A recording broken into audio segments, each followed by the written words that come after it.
जय श्री राम। मैं अमित शुक्ला आज आपको बताऊंगा कि बृहस्पतिवार का व्रत का महत्व व विधि और उसकी कथा। आप सभी ध्यान पूर्वक सुने। बृहस्पति को भगवान बृहस्पति की पूजा अर्चना की जाती है। इस व्रत में एक समय ही भोजन किया जाता है। व्रत करने वाले स्त्री पुरुष को सूर्योदय से पहले उठकर स्नान करना पड़ता है और पीले रंग के वस्त्र पहनना चाहिए। पीले रंग के चंदन, अन्न, वस्त्र और फूलों का इस व्रत में विशेष महत्व बताया गया है। इसीलिए व्रत करने वाले को भोजन में चने की दाल अवश्य खानी चाहिए। बृहस्पतिवार को व्रत में केले के वृक्ष के पूजा की जाती है।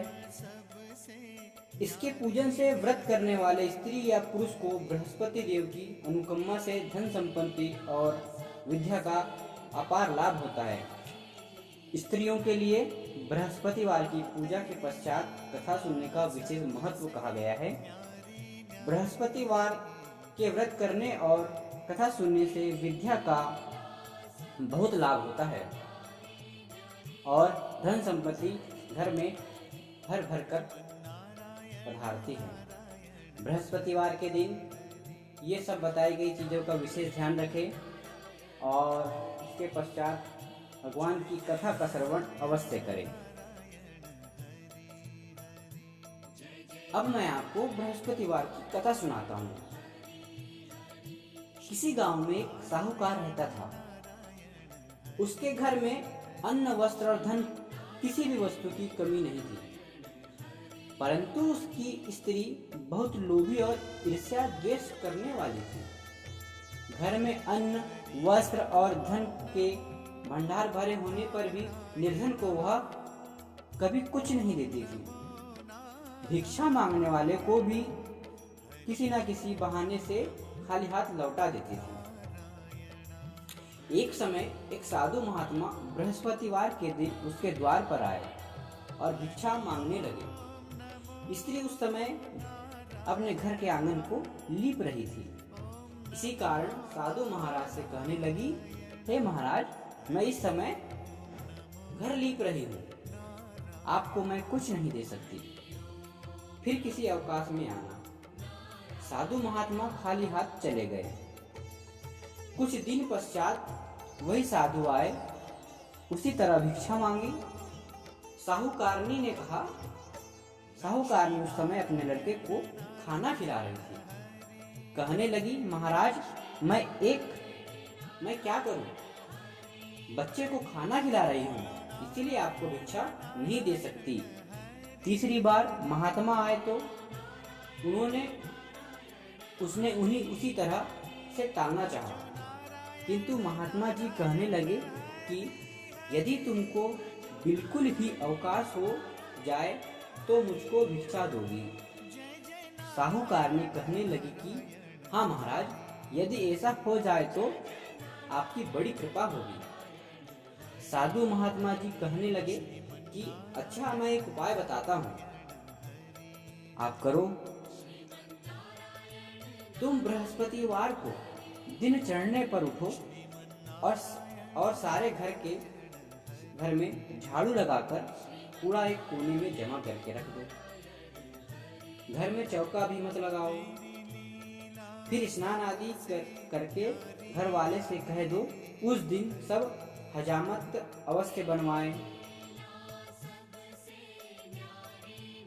रसोई बनाकर चूल्हे के पीछे रखा करो, सामने कभी ना रखो। सायंकाल को अंधेरा होने के बाद दीपक जलाया करो तथा बृहस्पतिवार को पीले वस्त्र मत धारण करो, न पीले रंग की चीजें का भोजन करो। यदि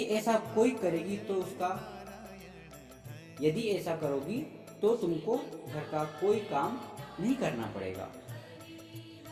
अगले बृहस्पतिवार साहूकारनी ने ऐसा ही किया। बृहस्पतिवार के दिन चढ़े उठ गई। झाड़ू लगाकर कूड़े को घर में जमा कर दिया। उसने अपने पति को घर के अन्य पुरुषों को हजामत बनवाने को भेज दिया। भोजन बनाकर चूल्हे के पीछे रखा। वह यह सब बृहस्पतिवार को ऐसा ही करने लगी। अब कुछ काल बाद उसके घर में खाने के दाने ना रहा। मतलब कुछ समय बीत जाने के पश्चात उसके घर में खाने का दाना ना रहा।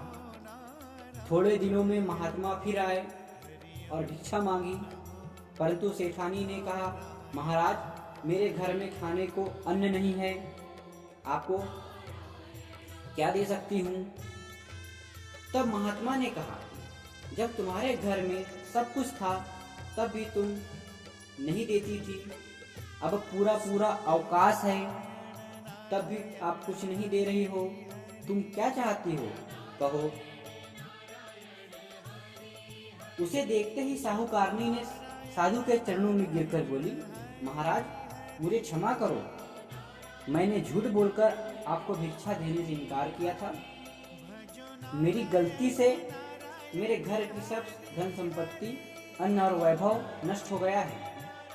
महाराज मुझे कोई उपाय बताओ जिससे मेरा घर पहले की तरह भरा पूरा हो जाए।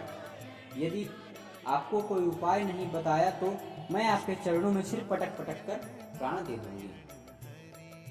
महात्मा जी ने कहा, हे देवी मेरे चरणों को छोड़ो और मेरी बात को ध्यान से सुनो। भगवान बृहस्पति ही तुम्हारे कल्याण कर सकते हैं, इसीलिए प्रत्येक बृहस्पतिवार को उनका व्रत करते हुए उनकी पूजा अर्चना करो। पीले पुष्पों से अवश्य करो। केले की पूजा करने से अनेक शुभ फल मिलता है। बृहस्पति को कोई भी हजामत न बनाए। बृहस्पतिवार के दिन कोई भी हजामत न बनवाए। सूर्योदय से पूर्व उठकर स्नान आदि करके घर के आंगन को गोबर से लीपकर पूजा करो और शाम को घी दीपक जलाओ। यदि ऐसा करोगी तो तुम्हारा सब मनोकामना भगवान बृहस्पति जी की कृपा से पूर्ण हो जाएगा। सेठानी ने ऐसा ही किया और उसके घर में धन धान्य वैसा ही हो गया जैसे पहले था। इस प्रकार भगवान बृहस्पति जी की कृपा से अनेक प्रकार के सुख होकर दीर्घकाल तक वह जीवित रही। बोले बृहस्पति भगवान की जय।